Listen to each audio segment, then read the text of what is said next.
Hey there everyone, and welcome inside our BMW 135i convertible. Really nice, driver's focused and simple and straightforward.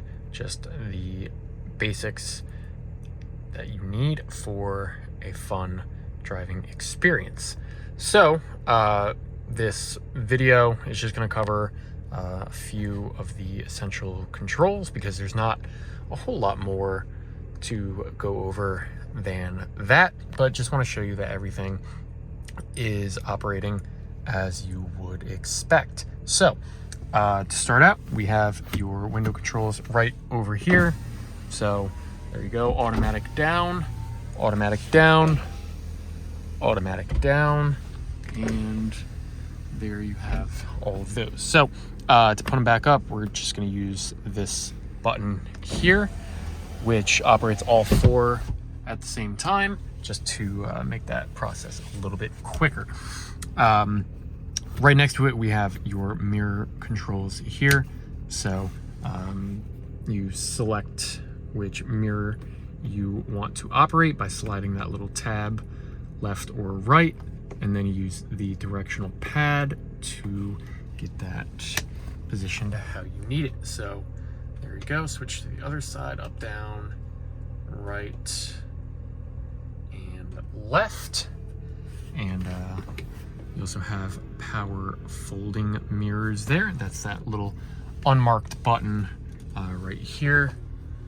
And we'll pop those back out.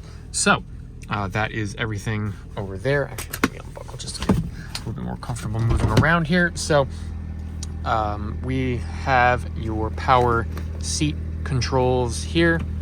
So as you can see, going back and forth on the seat rail, and then the seat back and forward again. And then of course the passenger side will have the same. We have your trunk release here, your hood release there. You have your headlight controls, so we have it in auto. Turn them off or turn them on. We have some photos showing you them nice and bright, but we'll leave it in auto. We have your turn signal stalk here, so click down, and then it self centers here, so you actually have to click in the opposite direction to cancel it if you're not turning the steering wheel. So we'll go back to the right, and as you can see, just a quick little tap back down will cancel that. The button on the end of the stalk here will cycle through some other information you can display in the gauge cluster there. And then here you have your cruise control settings, and then you have a manual lever here for the steering wheel adjustment. On the steering wheel, you have your voice commands and your phone connectivity, and then you also have your volume controls, which we don't actually have the radio on right now, so that will not do anything. But here you go. All right, so there you go. Volume controls on the steering wheel working as expected, but of course, just use the volume knob there, and then you can use the this to cycle through all of your presets, and then you also have all of your climate controls right in the middle here. We'll just turn it to auto. That'll just get it started. It will select a fan speed and temperature that it deems appropriate.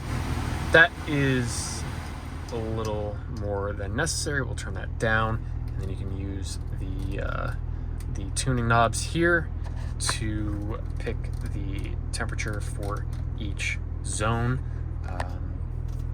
and then you can select the different vents to operate.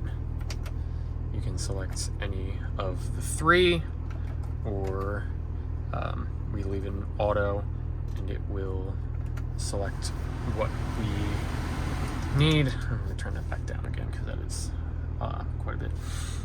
We also have heated seats here, so we have 3 settings for heated seats for both front passengers.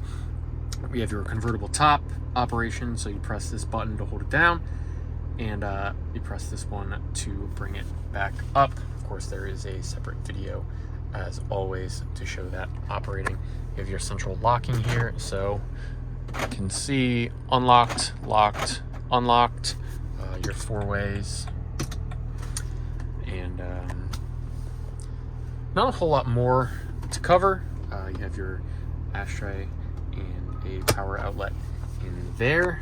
You have your center console, a little bit of storage, or you have your aux input in there.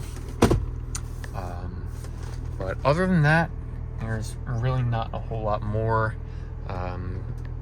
tech and features and all that stuff like there would be on a more contemporary BMW. But that is what we have to go over here. So if you have any additional requests, drop us a comment. Otherwise, thanks for watching.